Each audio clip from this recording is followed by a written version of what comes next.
Let's bring in Ed Davis, who spent several years as the Boston Police Commissioner and was in charge during the Boston Marathon bombing. So, Ed, where do you start with a case like this? Blood tests? Something else? Good afternoon, John. Certainly, blood tests are really important, and there's a protocol that the police have. When an incident like this happens, the suspect will be brought to the hospital. There'll be blood drawn, and that will be part of the investigation. Was he impeded in some way by drugs or alcohol? But they also have to look at other potential motives, and if you look at these incidents, they can range anywhere from terrorism to a simple medical event. So there could be criminal culpability. There might not be. The detectives are working really hard on this right now. Yeah, and that's the tragedy here. If it was some kind of a medical episode, for instance, somebody took out a gun and shot this driver, not knowing whether, he or she was drunk or maybe, had an episode, a seizure, who knows what. Right. And when you see an incident like this occur, frequently people will do some harm to the individual who was responsible for it. This is not an unusual response. It's excessive with the use of a firearm. But many times you'll see somebody pulled from the car and assaulted after an accident like this before people understand the facts. Yeah. Obviously, you were police chief during the Boston Marathon bombing. Those suspects there left their explosive devices and basically walked away. So they weren't around to be held responsible by the crowd when the bombs went off.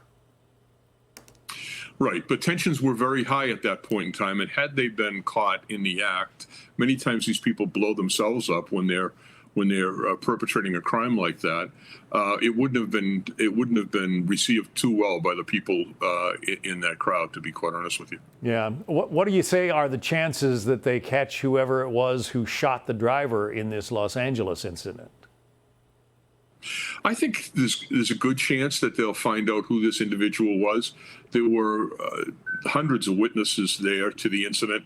The other thing is the number of cameras on that road is extensive, and I'm sure that they are downloading video from all around that area.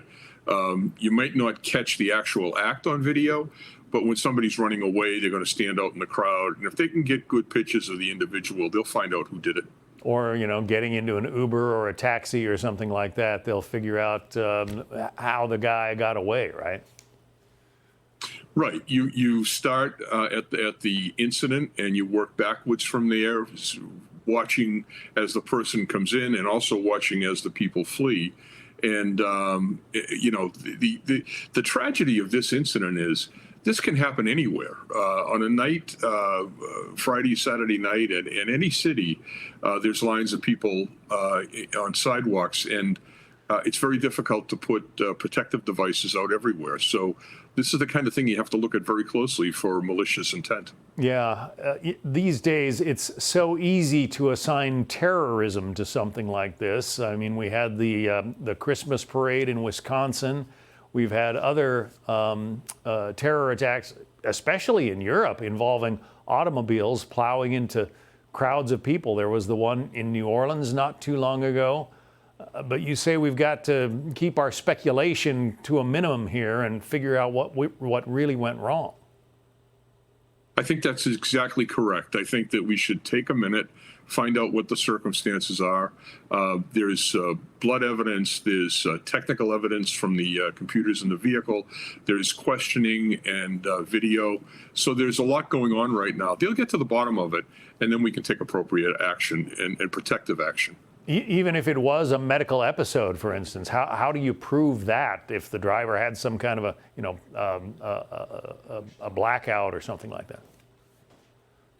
Well, normally the medical personnel will be able to provide some insight into that. I mean, it's possible that it's inconclusive, but usually they can get to the bottom of it. And actually, most often, there's some type of impairment here.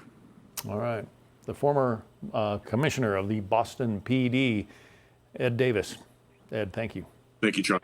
Hey, it's Will Kane. Click here to subscribe to the Fox News channel on YouTube. It's the best way to get our latest interviews and highlights. And click to subscribe to the Will Kane podcast for full episodes right now.